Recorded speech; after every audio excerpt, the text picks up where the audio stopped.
Media sosial diramaikan dengan rekaman detik-detik rudal Rusia diluncurkan di fasilitas militer Ukraina.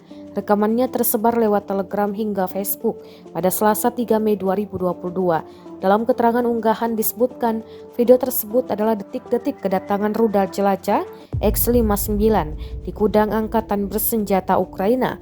Terlihat jelas bagaimana rudal X-59 dengan cepat menghantam gudang tersebut. Sebelumnya Rusia juga dikabarkan menghantam pusat persiapan militer Ukraina, tempat para petempur asing bergabung dengan pasukan Kiev. Invasi Rusia di Ukraina telah menewaskan ribuan orang dan mengusir lebih dari 3 juta orang. Ada kekhawatiran perang itu meluas menjadi konflik Rusia dan Amerika Serikat, dua negara nuklir terbesar di dunia.